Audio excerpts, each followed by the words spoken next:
माँ ब्रह्मचारिणी की कथा। माँ दुर्गा की नवशक्तियों का दूसरा स्वरूप ब्रह्मचारिणी का है। यहाँ ब्रह्म शब्द का अर्थ तपस्या है। ब्रह्मचारिणी अर्थात तप की चारिणी, तप का आचरण करने वाली। कहा भी है वेदिस्त तत्वम तपो ब्रह्मवेद। तत्व और तप ब्रह्म शब्द के अर्थ हैं। ब्रह्मचारिणी देवी का स्वरूप पूर्ण ज्योतिर्मय एवं अत्यंत भव्य है। इनके दाहिने हाथ में जबकि माला एवं बाएं हाथ में कमंडल रहता है। अपने पूर्व जन्म में जब ये हिमालय के घर पुत्री रूप में उत्पन्न हुई थी, तब नारद जी के उपदेश से इन्होंने भगवान शंकर जी को पति रूप में प्राप्त करने के लिए अत्यंत कठिन तपस्या की थी। इसी तपस्या के कारण इन्हें ब्रह्मचारिणी नाम से अभिहित किया गया। 1000 वर्ष उन्होंने केवल फल मूल खाकर व्यतीत किए थे। 100 वर्षों तक केवल शाक पर निर्वाह किया था। कुछ दिनों तक कठिन उपवास करते हुए खुले आकाश के नीचे वर्षा और धूप के भयानक कष्ट सहे।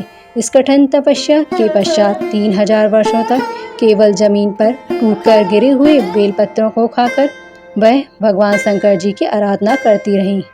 इसके बाद उन्होंने सूखे बेलपत्रों को भी खाना छोड़ दिया। कई हजार वर्षों तक वह निर्जल और निराहार तपस्या करती रहीं। पत्तों को भी खाना छोड़ देने के कारण उनका एक नाम अपर्णा भी पड़ गया। कई हजार वर्षों की इस कठिन तपस्या के कारण ब्रह्मचारिणी देवी का यह पूर्व जन्म का शरीर एकदम क्षीण हो उठा। वह अत्यंत ही कृशकाय हो गई थी। उनकी यह दशा देखकर उनकी माता मैना अत्यंत दुखित हो उठी। उन्होंने उन्हें उस कठिन तपस्या से व्रत करने के लिए आवाज दी, उमा अरे नहीं हो नहीं। तब से देवी ब्रह्मचारिणी का पूर्व जन्म का एक नाम उमा भी पड़ गया। उनकी इस तपस्या से तीनों लोक में हाहाकार मच गया। देवता ऋषि सिद्धगण मुनि सभी ब्रह्मचारिणी देवी की इस तपस्या को अभूतपूर्व पूर्ण कृत्य बताते हुए उनकी सराहना करने लगे।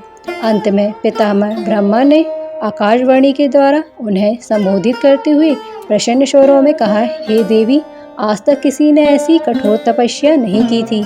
ऐसी तपस्या तुम्ही से संभव थी। तुम्हारे इस अलौकिक कृत्य की चतुर्दिक सराहना हो रही है। तुम्हारी मनोकामना सर्वतो भावेन परिपूर्ण होगी। भगवान चंद्रमौली शिव जी तुम्हें पति रूप में प्राप्त होंगे। अब तुम तपस्या से विरत होकर घर लौट जाओ। शीघ्र ही तुम्हारे पिता तुम्हें बुलाने आ रहे हैं। माँ दुर्गा जी का यह दूसरा स्वरूप भक्तों और सिद्धों को अनंत फल देने वाला है। इनकी उपासना से मनुष्य में तप, त्याग, वैराग्य, सदाचार, संयम की वृद्धि होती है। जीवन के कठिन संघर्षों में भी उनका मन कर्तव्य पथ से विचलित नहीं होता। माँ ब्रह्मचारिणी देवी की कृपा से उसे सर्वत्र सिद्धि और विजय की प्राप्ति होती है। दुर्गा पूजा के दूसरे दिन इन्हीं के स्वरूप की उपासना की जाती है। इस दिन साधक का मन स्वाधिष्ठान चक्र में स्थित होता है। इस चक्र में अवस्थित मन वाला योगी उनकी कृपा और भक्ति प्राप्त करता है। जय माँ ब्रह्मचारिणी।